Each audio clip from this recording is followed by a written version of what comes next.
घर की बेटी दाल बराबर। आन्या डांस करने में उस्ताद। एक स्टेप जो वो देख लेती तो हूबहू उसे उतार देती। अरे आन्या बेटा, मेरी बेटी को भी डांस सिखा देना, उसका एनुअल प्रोग्राम है। हाँ आंटी, क्यों नहीं, अब कल शाम उसको भेज देना, मैं सिखा दूंगी। हाँ हाँ, नचनिया ही बन, आस पड़ोस के लोग तुझे इस्तेमाल कर रहे हैं। माँ, इस्तेमाल मेरा नहीं कला का हो रहा है। नाचना एक कला है, कला। आन्या हर बात में अच्छी थी, फिर चाहे वो अच्छा व्यवहार हो या फिर लोगों की मदद करना, वो हमेशा खुद के शौक को पूरा करने के लिए व्यस्त रहती। लेकिन घर वालों को तो उसका ये काम सिर्फ समय की बर्बादी लगता है। कहाँ है आन्या? उसको बोलो कि आज शाम को खाना वही बनाएगी। सपना देख लो कि तुम्हारी बेटी घर का खाना बनाएगी। अरे आसपास के लोगों का काम करने से उसे फुर्सत मिले तब तो कहीं जाकर वो हमारे घर का काम करेगी ना। देखो ना, इकलौती बेटी, ऊपर से गैर जिम्मेदार, अब करे तो क्या करे। तभी पड़ोस की पिंकी आ जाती है। अंकल आंटी, आन्या दीदी कहाँ है? वो क्या है ना, मेरा क्लास वर्क है, वो मुझे समझ में नहीं आ रहा, तो मम्मी ने कहा कि आन्या दीदी से पूछ लो। हाँ हाँ, क्यों नहीं, खुद का तो कोई काम है ही नहीं उसे। जाओ जाओ, सीढ़ी से ऊपर चली जाओ, वही कमरे में है आन्या।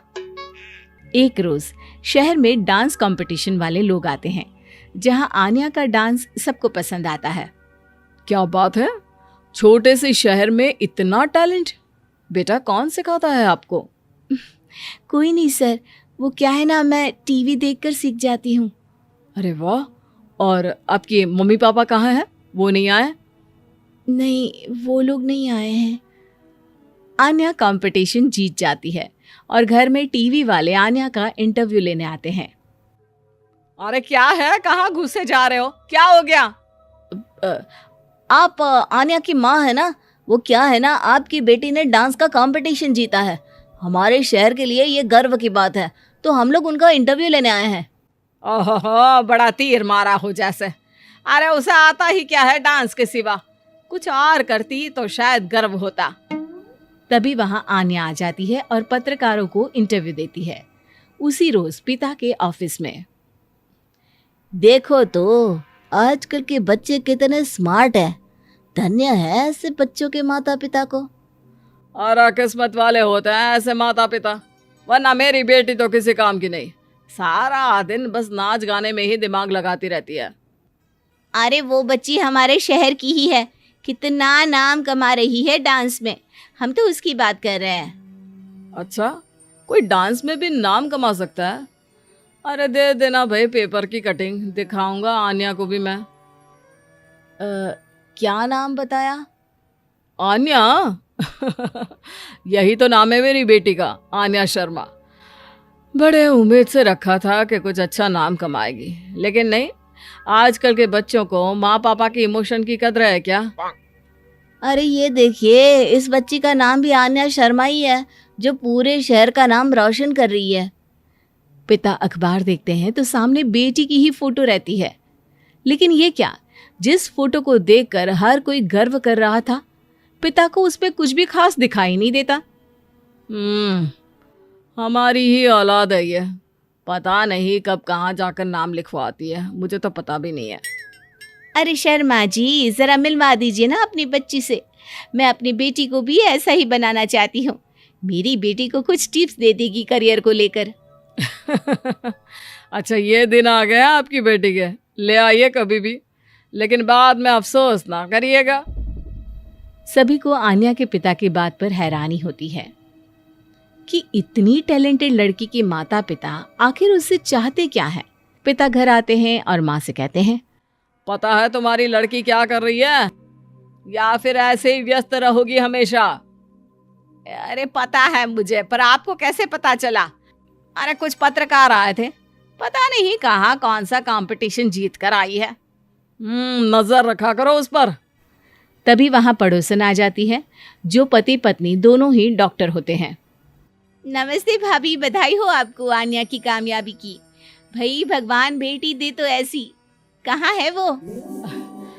सच में आपको ऐसा लगता है कि भगवान ऐसी बेटी दे तो ले जाइए ना अपने साथ, रखिए 2-4 दिन, खुद ही पता चल जाएगा। और नहीं तो क्या, सारा दिन करती क्या है, कहाँ रहती है, हमें तो कुछ पता नहीं होता, ना बताती है ना पूछती है। खैर देखिए, वो वक्त अब गया जब माता पिता बनकर बच्चों की परवरिश की जाती थी। अब तो बच्चों को साथ बिठाकर बात करना जरूरी है। वो क्या कहते हैं, बच्चे के दोस्त बने। तो क्या आप दोनों अपनी बेटी के दोस्त हैं? हाँ, बस अब यही बाकी रह गया था। खैर बताइए, क्या काम है आपको? वो क्या है ना, मैं और मेरे पति दोनों को ही इमरजेंसी कॉल आ गई है अस्पताल से।